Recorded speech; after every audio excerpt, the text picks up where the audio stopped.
મહાબ્રેકિંગ ગુજરાતમાં ખેડૂતોનું વિરાટ આંદોલન 1111થી વધુ ટ્રેક્ટરો સાથે ગાંધીનગર તરફ ન્યાય યાત્રા કૂચ ગુજરાતના ઇતિહાસમાં ફરી એકવાર ધરતીપુત્રો પોતાના હક અને ન્યાય માટે રસ્તા પર ઉતર્યા છે।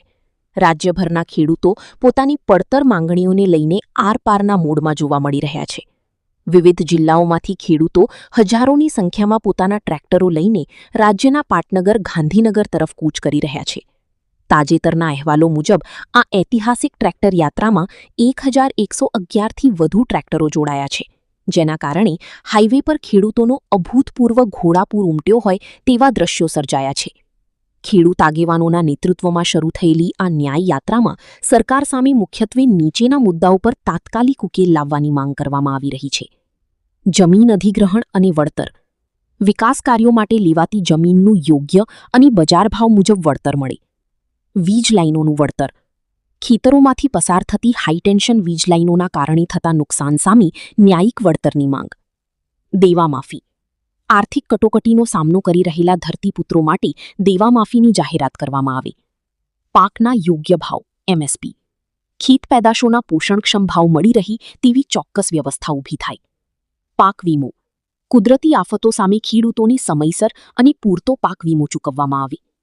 આડંબર, ખેડૂતને ન્યાય આપો, ખેડૂત બચાવોના નારાથી ગુંજ્યું આકાશ। આ ન્યાય યાત્રામાં જોડાઈ રહેલા ખેડૂતોનો એક જ બુલંદ અવાજ છે, ખેડૂતને ન્યાય આપો, ખેડૂત બચાવો। કૂચમાં સામેલ ખેડૂતોનું કહેવું છે કે વારંવાર રજૂઆતો કરવા છતાં કૃષિ સંબંધિત પાયાના પ્રશ્નોનું કોઈ નક્કર નિરાકરણ આવ્યું નથી। પરિણામે હવે સરકાર સુધી સીધો અવાજ પહોંચાડવા સિવાય તેમની પાસે કોઈ વિકલ્પ બચ્યું નથી। આ લડાઈ કોઈ રાજકીય રોટલા શેકવા માટે નથી, પણ ગુજરાતના લાખો ખેડૂતોના અસ્તિત્વ અને તેમના હકની લડાઈ છે। જ્યાં સુધી સરકાર અમારી ન્યાયિક માંગણીઓનો સ્વીકાર નહીં કરે ત્યાં સુધી આ આંદોલન અટકશે નહીં। રાજ્યના ખૂણે ખૂણેથી આવી રહેલા ટ્રેક્ટરોના કાફલાને પગલે ગાંધીનગર અને સરહદી વિસ્તારોમાં ચુસ્ત પોલીસ બંદોબસ્ત ગોઠવી દેવામાં આવ્યો છે। હવે જોવાનું એ રહેશે કે સરકાર ખેડૂતોના આક્રોશને શાંત કરવા માટે શું પગલાં ભરે છે અને મડાગાંઠ ક્યારે ઉકેલાય છે। Bureau report, Vijaybhai Zapadiya, SS2 news. મિત્રો, આપનું સ્વાગત છે SS2 ન્યૂઝમાં। હું છું પત્રકાર વિજય ઝાપડિયા। આજે આપણે અમદાવાદની બાજુમાં વિરમગામ આવેલું છે, ત્યાં મોટી સંખ્યામાં ખેડૂત ટ્રેક્ટર લઈને ગાંધીનગર જઈ રહ્યા છે, અમદાવાદ વિધાનસભામાં। તો આપનું નામ? ભરતભાઈ કલ્યાણપુર। તો અત્યારે કઈ જગ્યાએથી અને શા માટે જઈ રહ્યા છો તમે ટ્રેક્ટર લઈને? અને ગાંધીનગર રેલીમાં જઈ રહ્યા છીએ। તો અત્યારે શા માટે જઈ રહ્યા છો? અમે આ થાંભલા પુલના હિસાબે। તો તમારા ગામની અંદર જિલ્લા પંચાયત, તાલુકા પંચાયત કે સરપંચો કોઈ જવાબ શા માટે નથી દઈ રહ્યા? જવાબ નથી દઈ રહ્યા તે ગાંધીનગર જઈ। કેટલા ટ્રેક્ટરો જે અત્યારે તમે લઈને જઈ રહ્યા છો? અમારે 50 ટ્રેક્ટર છે કલ્યાણપુરના ફોનના। તો અંદાજિત આ કેટલા ગામના ખેડૂતો હોય છે અને કયા જિલ્લાના અને કયા તાલુકાના હોય છે? એ નથી ખબર મને। હાલો, પહેલા તો આપનું નામ? મારું નામ છે ચાવડા કલ્પેશ જગદીશભાઈ। પોઈન્ટ ગામ છે આપણું, તાલુકો ધાંગધ્રા, જિલ્લો સુરેન્દ્રનગર। સરકાર સામે આંદોલન કરવાની શું જરૂર પડી? હવે એમાં તો મોટા ભાઈ એવું છે, જો તમને સારી રીતે સમજાવું ને તો પહેલા તો હું ભણતો ને તેથી 10માં પેપર લીક થઈ ગયા, એમાં આપણે થયા નપાસ, 10-12માં નપાસ કર્યા। એટલે કીધું હાલો કઈ વાંધો નહીં, આમાં તો કઈ ન વર્યું।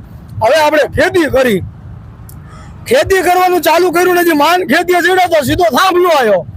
થાંભલો આવ્યો એટલે ખેતીમાં અંદર જવા નથી દેતા। હવે આમાં કમબેક કરવું કઈ રીતે? નથી બહાર જવા દેતા, નથી નોકરી દેતા, નથી ખેતી કરવા દેતા, એ કઈ રીતે પૂરું નથી કરવા દેતા। સરકાર પાસે આપણે શું માંગ? હવે આજ સરકાર પાસે જઈ 1200-1300 ટ્રેક્ટર લઈને અને એમને કહેવાનું અમારી વાડીમાં જે પોલ આવ્યો છે થાંભલો, એનું અમને કાં તો જે વળતર છે એનું 10 ગણું વળતર આપો, કાં તો અમને ભાડું કરી દો માસિક કે 30,000 રૂપિયા।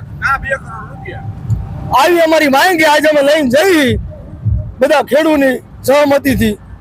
કેટલા ખેડૂત છે?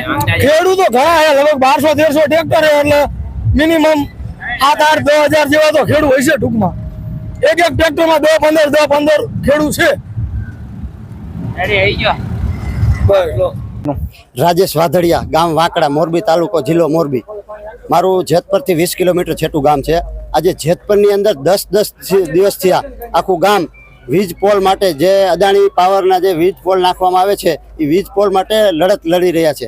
શું કામ કે પૂરું વળતર નથી આપતા અને વળતર આપ્યા વિના પોતે પોતાના માલિકીના ખેતરમાં ગરી જાય છે અને કામ ચાલુ કરી દીધું છે. એટલે આખું જેતપર સ્વયંભૂ લડી રહ્યું છે. તો એમાં અમારો પણ આજુબાજુના ગામનો પણ સહયોગ છે અને અહીંયા કણે કોઈ જવાબ ન આવતા આજે ગાંધીનગર ટ્રેક્ટર રેલીનું આયોજન કરેલું હતું. તો પૂરા ગુજરાતમાંથી સપોર્ટ મળેલ છે કે ગાંધીનગર ટ્રેક્ટર રેલીમાં જાય છે. ત્યાં જેતપરથી 30 ટ્રેક્ટર રેલીમાં આવેલા છે અને 25-30 થી 40 ગાડીઓ પણ લઈને આવ્યા છે. એટલે આજે ગાંધીનગર જવાનું છે અને ગાંધીનગર ભૂપેન્દ્રભાઈ સરકારને બતાવવાનું છે કે ભાઈ તમારી સરકાર અત્યારે જે કાંઈ તાનાશાહી કરી રહી છે કે પોલીસવાળા મહિલાઓને, બહેનોને, નાના છોકરાઓને પણ મારકૂટ કરે છે અને જપ્ત કરી અને પકડી જાય છે. તો અમે તો અમારો ન્યાય માગી છીએ. ન્યાય છે, અમારો અન્યાય હોય તો કયો, અમે તો અમારે પૂરું વળતર જોઈએ. વળતર આપી દો, અમને કોઈ જ નથી. વળતરે અમે કેવું કહી છીએ કે અમારે રિઝનેબલ જે કાંઈ થઈ શકે એના અનુરૂપ, જમીનને અનુરૂપ, બરાબર. બાકી તો અમારે એ ન્યાય જોઈએ, બાકી બીજું કાંઈ નથી. તો આજે ન્યાય ન મળતા બધાએ ગાંધીનગર લડત માટે જઈ રહ્યા છે અને લગભગ 1 થી 2 કલાકની અંદર ગાંધીનગર પહોંચશે અને બધા યુવાનો જુસ્સો એવો છે કે આપણે આનું વળતર લેવું જ છે. એમ જો આ ન્યાય નહીં મળે તો તમે શું પગલા લેશો? કે ન્યાય નહીં મળે તો આગામી દિવસોની અંદર લડત ચાલુ રહેશે. અનશન લડત ચાલુ રહેશે જ્યાં લગી નહીં મળે ને ત્યાં લગી.